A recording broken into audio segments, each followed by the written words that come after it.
I want to consider, we have a linear transformation from V to W. V is the domain and W is the codomain.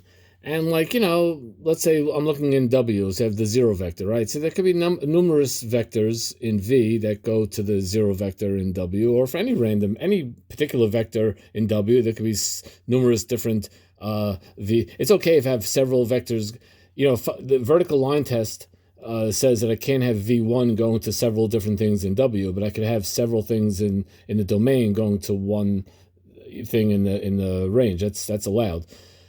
So what I want to consider is as follows. Suppose we have a linear transformation where the only thing that goes to the zero vector is the zero vector. In other words, this is the zero vector in W, and that's the zero vector in V. I may as well just make that clear.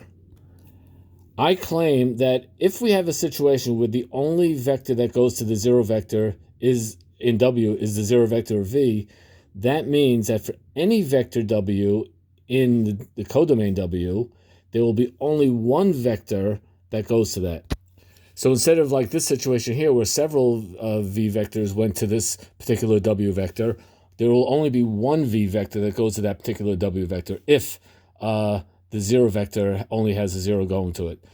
So another way of saying this, oh, by the way, when you have a situation where every image has one and only one pre-image, we call that a one-to-one function.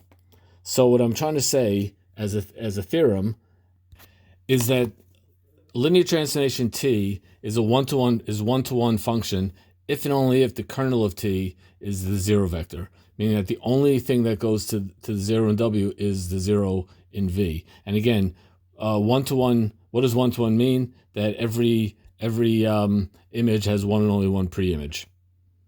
Just to be clear, a function is a one-one function when A does not equal B implies f of A does not equal f of B. Or another way you could say that is f of A equals f of B implies A equals B. By the way, this and this are the same thing. Those of you who are into logic, this is called a contrapositive. Anyway, these are equivalent statements.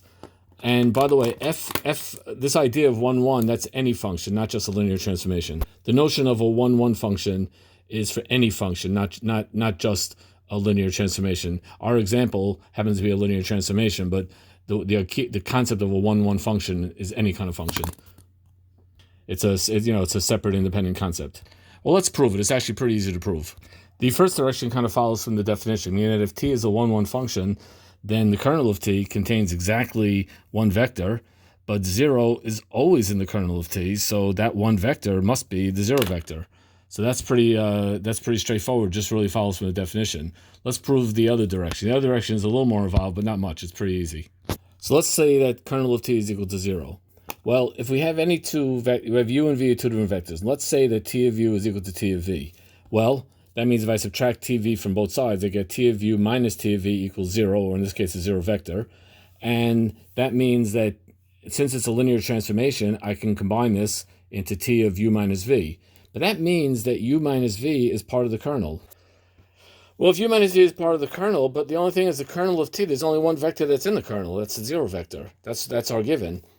Well, that means that U minus V is equal to the zero vector, and if I just add V to each side, that tells me that U is equal to V. So basically, I started with T of U equaling T of V, and that implied through all these steps that U is equal to V, which is exactly this definition right here.